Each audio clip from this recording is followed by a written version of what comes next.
on. Tell me that story. Okay. Good evening. Welcome to the Tuesday, February 10th, 2015 meeting of the Newmarket Planning Board. I will call the meeting to order, and if everyone will please stand for the Pledge of Allegiance. I pledge allegiance to the flag of the United States of America and to the republic for which it stands, one nation, under God, indivisible, with liberty and justice for all. Thank you. As you can see, we have a few people excused absences this evening. I will appoint Roseanne Quox to fill in for Jane Ford, who can't be here. Any matters of voting. Also, the town has requested that we make an announcement that there is a no parking ban on the streets of Newmarket from 11 p.m. this evening to 6 a.m. tomorrow morning. So if people can please abide by that, I would appreciate it. Next order of business, public comments. Anyone here from the public to speak that is not on an agenda item? Seeing none, I'll close public comments. Agenda item number 3, review and approval of minutes of January 20th. I think everyone who is present was at the meeting. Any, have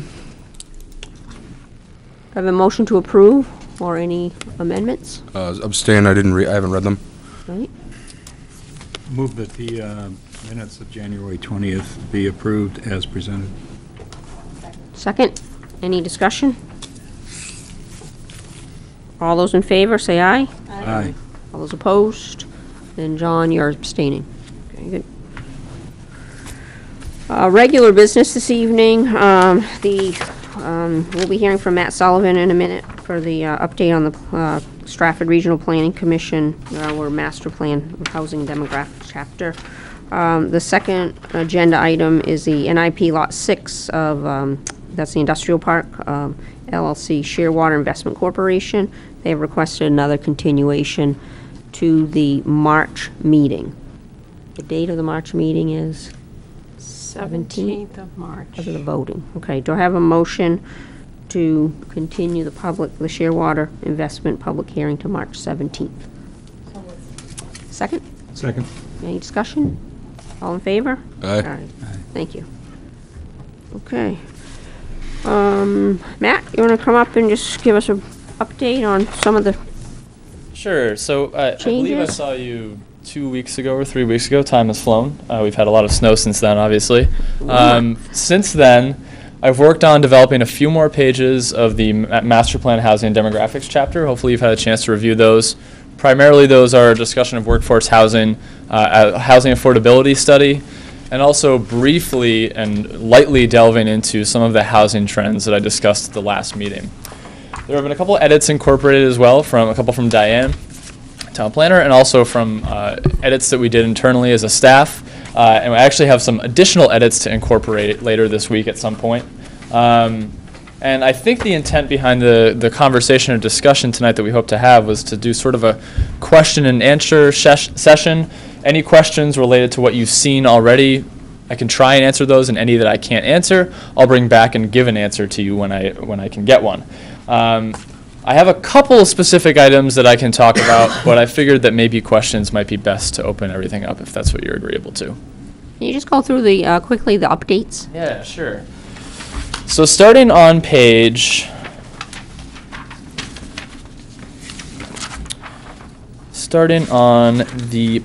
number 21, you'll see there's a picture placeholder on that page. It's easy to identify.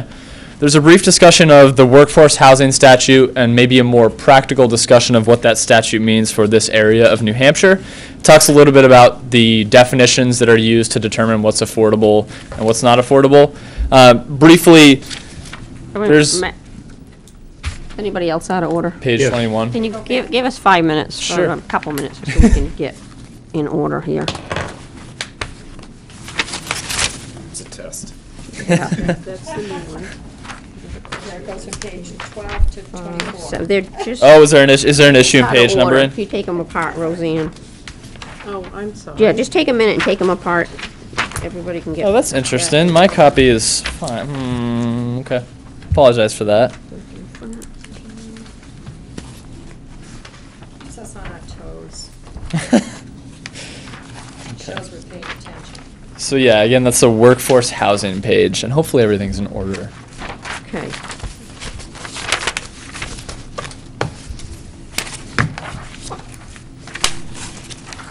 Okay. Just let me know when everybody's ready. So-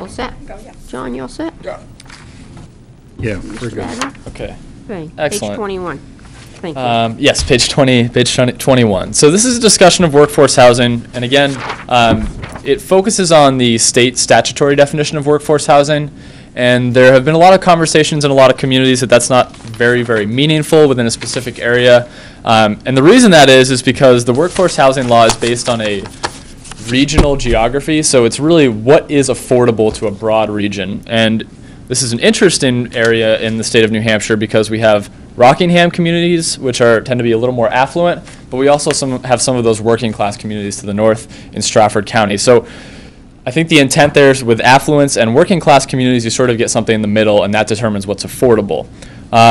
Workforce housing has it's developed this negative stigma or connotation in many New Hampshire communities, but I still think it's the best way to monitor the affordability of a housing stock within a community. So that's why I base this analysis on that. And again, that's what this page is devoted to, just a basic discussion of that. And also some more specific technical information, specifically that at the end of the page about what exactly workforce housing means. Moving on to the next page, we delve into the affordability study itself. And what this attempts to do, again, is to look at your assessment database, and determine how many of your housing units are actually affordable to that workforce housing income level. And there are a lot of pieces of information here. I urge you to look at the third table on the page. I know they all have table X right now, so that's a bit confusing, but that's so I can fill that later. That bolded row, 100%, tells us that 64% of the housing units within the town of Newmarket are actually under the affordable housing threshold within this area. So that's a pretty impressive number of units. It's quite good. So all of this page is devoted to getting that one number, which is sort of funny, but it's a really important one as we move forward and make some recommendations. We know that Newmarket is fairly affordable. What's the norm for other towns? It ranges. I mean, well, we just did a study in Durham, and I believe about 11% of the units there qualified as affordable. And we have 64%? Yeah, 64%. Yep, just to give you an idea. With that said, there are many communities in between that range. And I believe a comparable community would be Somersworth, New Hampshire, probably. They'd be in Okay. this 60% range or so. And that's the only other one that we're comparable to? There are others that are likely comparable, but I guess Rochester obviously would likely be higher. I'm thinking of our planning region right now. Rochester would likely be higher. But Somersworth, again, is probably the most compatible with this. I would expect Exeter to be obviously lower, probably in the 30% range or so. Yep. Is there a particular percentage that's almost a trigger for a community to No. adopt affordable No. housing? Part of the workforce housing law is that really it's all about a regional fair share of affordable housing. So it's about creating a region that provides enough affordable housing for people commuting to employment and different services within that area.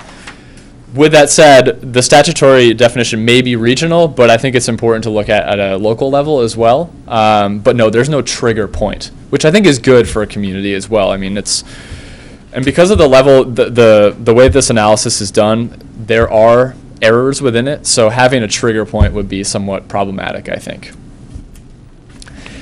The next page, the rental cost affordability analysis. This analysis is a little more loosely done. This is based off of a survey. Unlike with that assessment database analysis on the previous page, this is based on just a sample of the rental units within this community. When New Hampshire Housing Finance Authority does this survey, they do attempt to exclude student housing and seasonal housing. However, of course, there are errors. The way this works is they actually send a survey out to landlords within the community. The landlord completes the survey and sends the information back.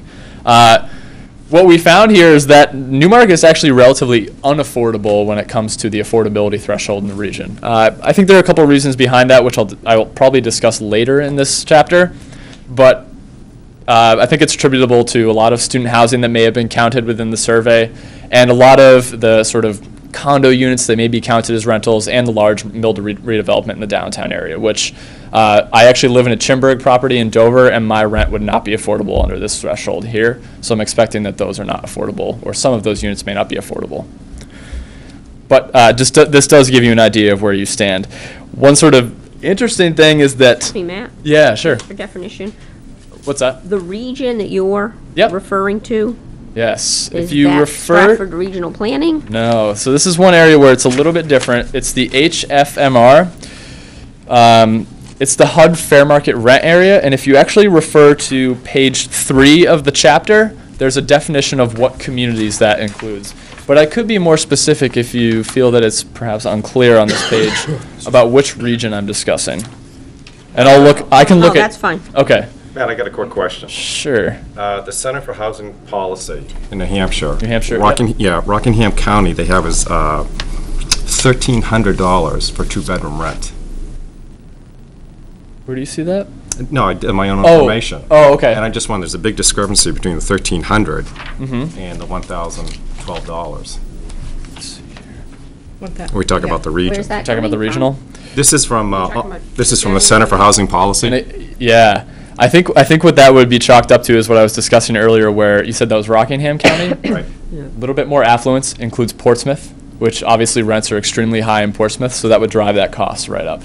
That's probably why. Whereas rental units in Somersworth and Rochester and even Dover tend to be much lower.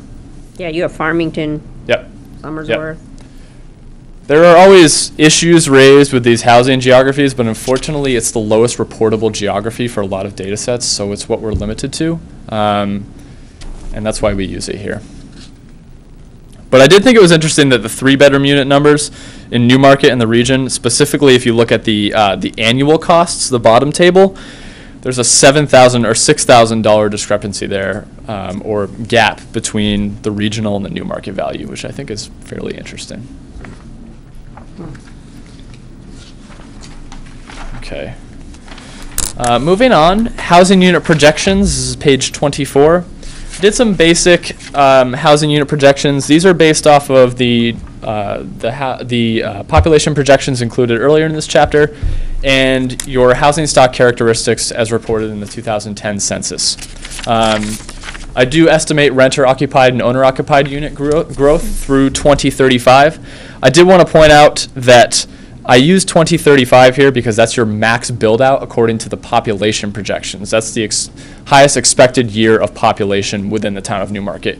Going to 2040 would have brought those numbers down, and we don't obviously expect to, except through demolition, expect housing unit numbers to decrease over that period of time. So, Yeah. Oh, Diane, I'm sorry. I just have a quick question. You had identified 562 new housing units. Yep. And then you distributed that data according to new owner-occupied and new rental-occupied units. The percentage that you used, is it the same percentage as the current housing stock? Yes, so what I did, just to explain, I'll try and answer that question through this. I looked at the 2010 housing stock characteristics. Now that I'm talking about renter-occupied, owner-occupied, and vacant housing units. Then what I did is I took the average household size in 2010, which was 2.16 persons. I multiplied that 2.16 by the population, or actually I didn't need to do that step, but I multiplied 2.16 by the projected population for 2015, and then I incorporated those renter, owner, and vacant housing unit numbers to get that breakdown. So it's a proration. Yeah, exactly, exactly. Okay, Yep, thank you. sure. Roseanne? That's kind of what I was going to ask, but did you take into consideration 562 new housing units with the land available and zoned for just that use? I did not. I did not. Because this is just demographics. Yep. Okay. Yep. We have done a build-out analysis that was done as part of the existing land use chapter. So I think that data might be reflected in that report. Okay. Ideally, I think we want to look at this with no respect for land use constraints. I think that's the most. This should be driving land use regulations. Exactly. That should be the outcome of Yep. this. Like, where are we going to put these houses? Right. More importantly, where are we going to put the people? Yeah. Yeah. Of course, things like repurposing could happen. So you might not actually be building new housing stock. You may be repurposing, redeveloping accessory dwelling units, things of that nature. May not result in new parcel development. I thought it was really interesting. We're projecting to 2015. Well, we're in year 2015. So we did want to look at how close our projections were to the actual build-out numbers according to building permits that we can look into. And if you see the note at the bottom of this page, although the data that we looked at didn't include 2014, we saw a real growth of 130 units between 2010 and 2013 in Newmarket, and that almost nearly parallels the projected 149 unit growth between 2010 and 2015 that we projected. So basically that means if 19 units are built in the next year or were built in 2014, then these would perfectly match what we actually saw in 2015. I don't want to say that's coincidence, but that lines up pretty perfectly. I'm not saying that the rest of these numbers will fall that way, but we were pretty happy to see that. In a lot of that, too, I think, you have 120 units that were repurposed in the mills. Were those? That would have been 2000. It was 2010. 2010. Yeah, that's a lot Yeah. of those permits. So yes, that is a lot of those permits. So that's about, yeah. Yep. And then I won't discuss the next section, the housing trends, too much. We talked about a lot of these at the last meeting, quickly reviewed them. And again, in the second part of this chapter, we move away from the data component quite a bit, so I think it'll be more interesting to read, and I just wanted to give you a light sample of what exactly that will look like, and that's what I did in these 2 pages here. If you haven't had a chance to read, I encourage you to read it. It's very, very interesting, some of the projected trends that we're seeing, and some of the trends we've seen in the last 20 years as well. So that's really, yeah. Diane? Go ahead. Yes. Housing trends. Yeah. What's the documentation? What is this? What is the source where you came up with these conclusions? Yep, so that's one thing I didn't really include here that I would include. Couple things. There's a New Hampshire Public Policy Center study that I used. There are several AARP studies that I've used, some of which I referenced within the text, but I didn't actually cite. And those are primarily the sources that I've used here. But really the biggest one is that New Hampshire Public Policy Center study. They've done a really, really nice job. I'm not remembering the name of the study, but I believe it's shown here. Is that the one you were talking about, Dan? Yeah. The Center of Housing Policy? Yep. Okay. Here's another one, too. On page 26, New Hampshire Housing Finance Authority's Senior Housing Perspectives. I think that was in 2012 or so that they released that report. It's a very, very good one, and a lot of information comes directly from there. But there'll be an index of all this. Yeah, you'll Yes. include Yep, absolutely. references, Absolutely. bibliography. Yep. Okay. I was just curious Yeah, where sure. that came from. Yeah, and The if conclusions came. if you're really interested in this, I encourage you to take a look because they've done really, really great work. And I think it's interesting with the tax burden things that we see likely coming online to take a look at that. Very, very And interesting that's New stuff. Hampshire Public Policy. I believe it's New Hampshire Center for Public Policy. Yep. And it's Dennis DeLay that did that work, I Yeah. believe. Yeah. He's sort of the guru in the state of New Hampshire right now for a lot of this information. And I do know that Dennis DeLay does do community presentations from time to time. So if you're interested in hearing directly from him, I believe he's available for those presentations.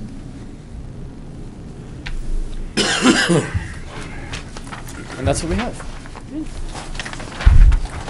So what is the next step at this point? Next step, couple next steps. I guess this is a good time to talk about the enrollment projections. Thank you. We have become aware of a study that was done through the JAC, correct? Yep. That shows some different enrollment projections numbers than the ones that we've included here. We're attempting to contact the people who did that study. I've just recently learned that the consultant is on vacation for a month, so we may be waiting just a bit of time for that. Actually, you could contact the Dr. Martin. He'd have Okay. the same report. Yep. Yeah.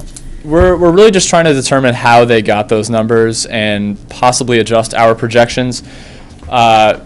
They projected a continuing slow decrease in enrollment, and we projected an increase, but slow increase in enrollment. I spoke to Diane last week, and I did run an alternative projection. And if you're interested in knowing what I did, I guess I'll tell you. Rather than So is this relative to page 7 and 8? It is. Okay. Yes. And It is. this But is not, specifically this page is not 8. changed yet. This has not changed yet. Nope. But maybe change. Yes. Depending on the outcome of My- our discussion. Yes. My enrollment projections incorporate demographics that we've seen within the town of Newmarket, and I'm not sure that the consultants did. I'm not saying that mine have more value because of that, but I prefer to use the on-the-ground data that we have available. What I looked at is change of family age population, and in my original projections, that meant 25 to 54. So those are individuals that typically have children. And I looked at how that population, those population cohorts have changed over the last 20 years, 1990 to 2010. And based on that change in those cohorts, I projected that out, sort of a continuing decline of that population out to 2040. Now, the flaw in that is that if you think about ages 45 to 54, they aren't going to be the individuals bringing new children into the community. So by including them, and by the fact that between 1990 and 2010, that population cohort went through the roof because of the baby boom shifting, by including them, you're going to automatically increase any enrollment just because of the nature of the numbers and the way that they work together. So in the second projection that I developed, and I actually have a couple copies, I only included those ages 25 to 44. So I took out that 45 to 54 cohort. Thank you. And the numbers are a little different, but I still get some increase when it goes out to 2040. I already have one, thank you. Thank you. The difference is that when we're looking at 2015, which is obviously our current year, there is a slight decline, but just about 14 students. So really, now that we're still where we were at with our original projections, the action is to talk to the consultant, see what we did differently, and hopefully arrive at some sort of consensus or at least an understanding of why our numbers are different. Ideally, our numbers would agree with what the consultant has discovered, but we'll have to see how that conversation I think evolves. that's important. Yeah. That we have consistency amongst, the various studies that are done, because people are trying to make decisions based on numbers. Roseanne? Could that be because you used an age group that you assume will be moving in as the trend has predicted in the past? But I think Randy might have used, what was that, the statistics, the numbers he used were actual enrollments, Actually, yeah. and that trend shows different. That shows a Yes. decrease. So So it's I should have been more his clear. isn't a supposition of what could happen with the age related to children. He did it with actual numbers as to what is occurring. Right. I did use the enrollment figures for Newmarket from 2000 to 2013. So that I could explain the process in more detail, and it's actually detailed in the box, the gray box on this page with the school enrollments.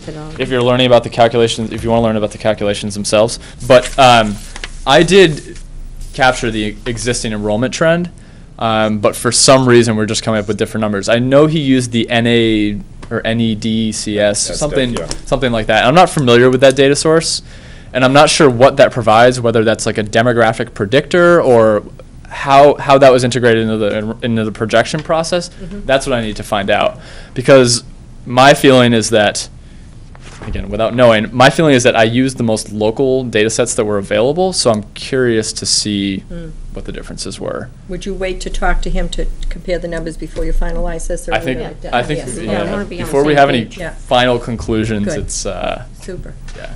And obviously with enrollment being such a challenge for so many communities, this is something we want to get right. It's just, it's important. Okay. That's really, I think the original question was, what are the next actions Correct. too? The next actions are, again, to sort of keep pressing on with the pending content as we've done over the last 2 weeks here. The housing trends tend to go a little more quickly just because there's a lot of anecdotal evidence out there for these, and we have an idea about a lot of these trends. And the trends, again, will be downtown redevelopment, at least as I see them today, downtown redevelopment efforts, senior housing preferences, UNH student housing trends, and single-family housing development. And the last one, single-family housing development, will really be a spatial analysis of where development has occurred in the past. We did something sort of similar in the existing land use chapter, but we didn't really look at it from a housing perspective. So that's what that last element will include. To give you an idea, these will all be about 2 pages, so sort of a front and back piece, and it should cover most of these in pretty good depth. And there'll be constant references to a lot of the conclusions and findings in this first statistical analysis piece. And then obviously we'll have some goals and recommendations to come out of it all, which will be really exciting. So that's the fun part. And we have the subcommittee has a meeting regarding this? There is has tentatively scheduled a meeting. This is the visioning subcommittee. Yes. We were looking at February 19th, although one of the committee members, Peter Nelson, is not available on that day. So we're So still we're working on that. looking at maybe trying for the Tuesday of next week, the 17th instead. But yes, we have tentatively scheduled. So that's that Tuesday, meeting. and that'll be Kyle Kyle, I Pimentel believe. Yep. And Liz Durfee as well. Liz Durfee from your office will be joining us for that, and that's at 5 o'clock. Okay. Any other questions? Yeah, I got a for quick Matt? question for you. Yeah. On page 24, Sure. you're talking about the housing unit projections. Yep. And I guess the last paragraph, one of the last sentences, you have 285 new owner-occupied housing units Yes. and 239 new renter-occupied units. I think it'd be important, is anywhere in this document that you can have the percentage of renters right now in town, units? We have that. Price? And also, is it, I didn't miss that, and also projected what it will be? So both together? Both together, I think. Yeah, I thought about that. Okay, I think I can do that. So we do have the renter occupied units on page 14. So I could show the historic decennial trend there, the 10-year trend, and then I could show the projections for, and I can do that for both owner occupied and renter occupied units if that's something you'd be interested in seeing. It would give you an idea of whether that's stable or aggressive growth, which it'll be stable, obviously. So what would you project it out to, the same thing, the It would be- 2035? In that case, I would probably go to 2040, because if I'm showing a 10-year period, 2030 to 2040 would Right. still show growth, obviously. Okay. So it'll be to 2040. Okay, good. I think it's important, though, to make a notation relative to the rapid growth in bringing on, over 100 rental units in the mills, Yeah. in that time period. Do you want me to include that in the note on page 24? I can, I yeah. think, because Yeah. otherwise you could really see this escalating, Right. graph, and it's really that one data point that's moving that number. Outlier because of the nature of the project. There is a discussion of building permits, which sort of gets at that on page 16. And you can see the think you blip on the mentioned it, radar. too. What's that? You mention it in the text. I do. recall. On page 16 specifically, you can see the blip in 2012 where those permits went in. Oh, yeah. And I can just mention it. I can refer to that again in these projections.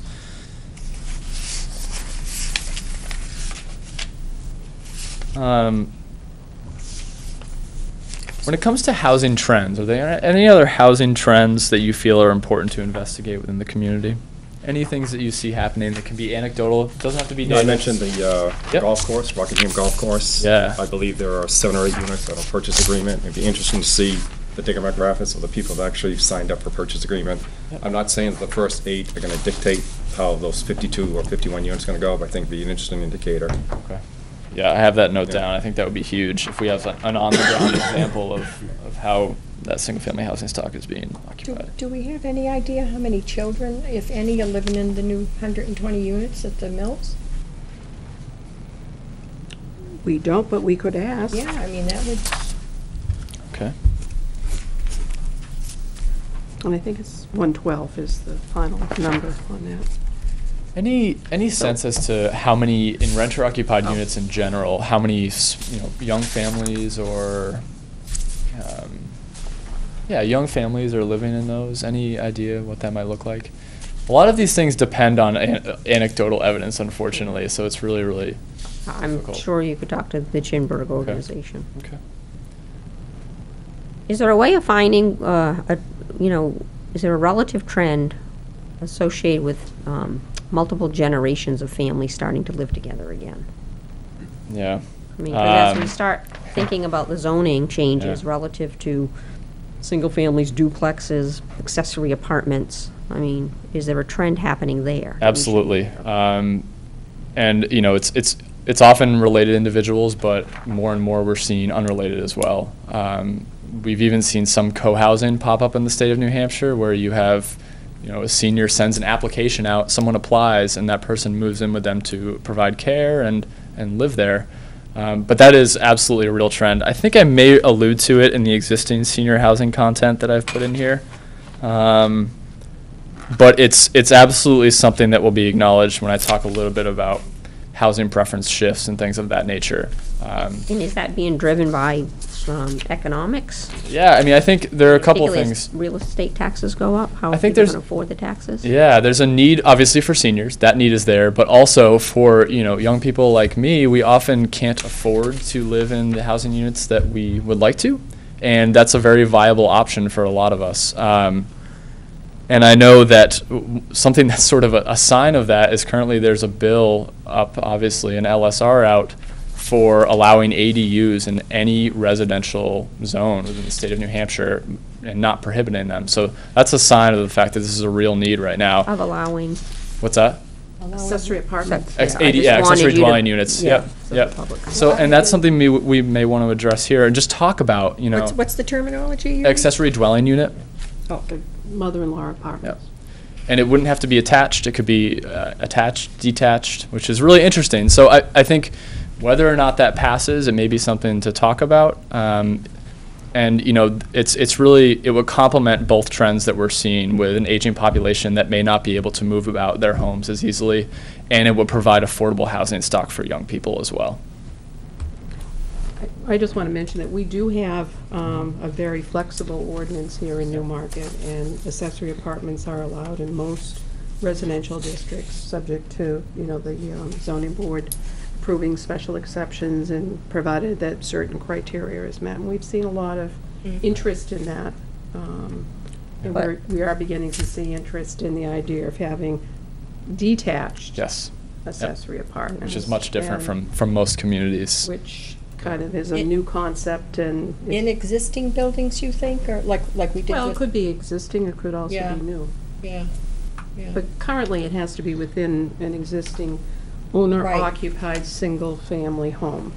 Yeah, the committee that worked on this, I was a member of it, we had actually, the recommendation to the council was to allow true ADUs, whether it was an accessory apartment or in a detached, second dwelling unit, and it had specific thresholds, if you will, or caps. But that was revised at the council level.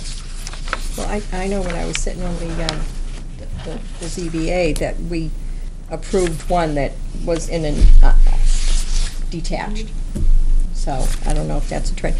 Have you looked into infill? As you do get some developments in the rural areas and they have to do off-site improvements like water and sewer, do you find that the requirements for the 2 acres for the septic and the well and so forth and so on are now, they go out the window and now you've got quarter-acre house lots popping up? That's an interesting one. I might want to get back to you on that question. That's a little more challenging. The infill, they call it, don't Yeah. they? Yeah, because I heard Yeah. once you have those two available, the state RSA doesn't apply, and basically they say that, I don't know if there's case law in that they can't deny you to do that if you have water and sewer in the area, that you don't have to stick to the 2-acre lot. I don't know. I'm not totally clear on You that. haven't heard anything? No? No. But it's definitely worth looking at. What's going to be interesting is how progressive this chapter ends up being, how many bold recommendations we really want to make. But I think if there's a time to do it, now is the time, because we're being faced with this, well, obviously several trends that could have a huge impact on our communities. So it'll be interesting to see how progressive we get with the recommendations. And I mean, even with the reuse of the mills with the 120 units there, you know, we thought we had the downtown traffic situation all set. Yep. And now, because every time I go by, I see people walking with grocery bags back and forth, and then you have all those storefronts. So we're redoing, we did a traffic study, Diane, and we have to redo the traffic. We're going to be making some pedestrian safety enhancements to the downtown. You know, Crosswalks and so forth, and better lighting, and Yeah, and that should be happening this year with any luck. yeah, so that's one of the ramifications of Sure, reusing it, you know, it's for the betterment, I mean, it looks great. It's unbelievable. Any other questions for Matt? Okay, good, I'm sorry. No, the only one, if you could probably change affordable housing, I just think that's it seems the big stigma. It's but It's a that's the term, I state. know that's what the state gives it. That's actually the, Yeah. What I can make a bit more clear, I think, in that is that there really isn't a threshold, and I guess I could be a little bit more clear about the fact that that's the case. So I can look into that. So then basically, Diane, once this goes, Matt. Yes. No, I'm sorry, I wanted to make sure Matt moves you. once this goes into, once it's finalized, it's gonna go into the master plan. Yes. And then from there, they'll create ordinances to comply with what's in there. The planning board can do that and make recommendations to the town council. Okay. Now, the process with that is the planning board comes up, does the town council ever come up with its own? The planning board the planning board will complete this chapter of the master plan, and we'll have public hearings on it, and then we'll vote. Okay, so then from there, part of the recommendations may be modifications to our existing zoning. And if the planning board pursues that, then that goes to the town council. Does the town council ever have the authority to do their own zoning ordinance? We have currently on the books an ordinance that was adopted, I think, in 2010. And basically, there is a process by which the town council can make a recommendation, but it has to be referred to the planning board for feedback and for a recommendation going forward, so. So they can just recommend, and they send that to the planning board. And And I if we're think not there's a- happy with it, And the planning board makes its recommendation back to the town council, okay, and they would then consider that. consider that. But if they weren't happy with it, do they have the authority to, does the council have the authority to approve an ordinance that the planning board does not recommend? I would say yes, they do Yes. have that authority, They do, okay, because ultimately they have the authority Authority. to adopt zoning. okay. They're the only one that has the authority to adopt zoning changes. Right, I know it has to go through the legislative body to approve anything, but I also thought that they didn't have the authority, that the town council has no authority whatsoever over the planning board. Not over our master plan. But the master plan is adopted by the planning board. Planning board. That's by statute. That's correct. And then, but that's the tool that the planning board uses to create ordinances, so if we're in To difference. recommend ordinances. To recommend ordinances. So if we get an ordinance from the town council that we're not happy with, you know, where's our legal standing to say no, because these are ordinances? You don't. You don't, okay. They can make recommendations, and usually the council tries to work collaboratively with the planning board and Yeah, appreciates their input and recommendations. okay. Thank you. Thank you.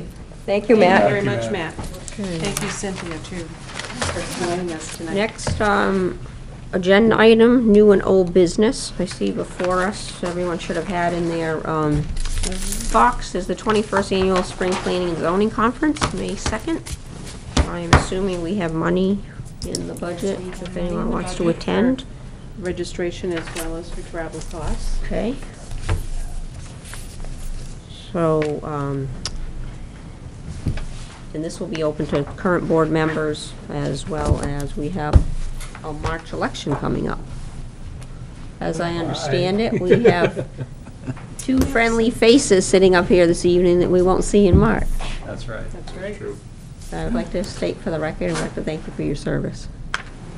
The town appreciates the time and effort that you've both put into it. It was a good experience. Anybody out there As that's well as interested? Dan. We haven't signed Dan up will be to back read. either. Oh, my gosh. That's fine.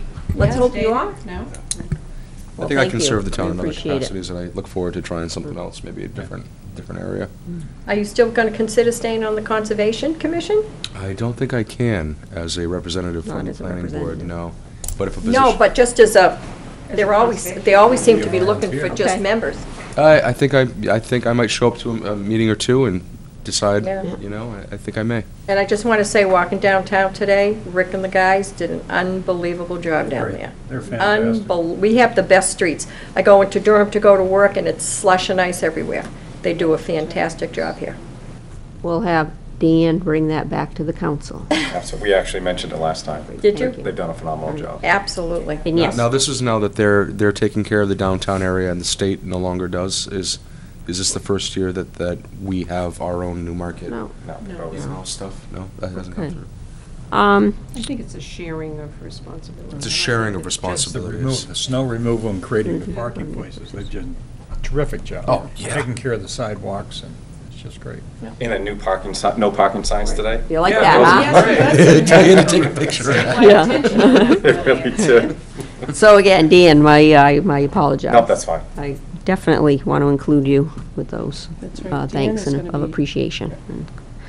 Any particular committee reports before you leave?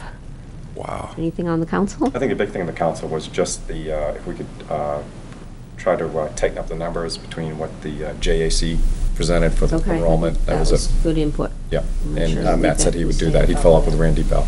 Okay. Yep, that's really great. that- Roseanne, committee? No, CIP's was all over at last meeting. Appreciate your work on that.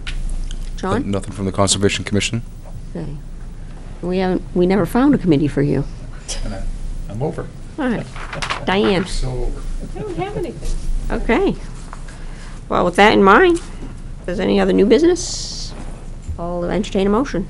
Before we do, I just want to say I'm going to miss you guys. This has been a great experience and a very interesting thing, one of the most interesting things I've done, I think, in recent memory. So thank you for Great. putting up with my questions and inexperience. Our pleasure, thank you. Thank you, John. Motion to adjourn? Sure. Moved. Second? Second. Are you all those in favor? Aye. Aye. Thank you. Good.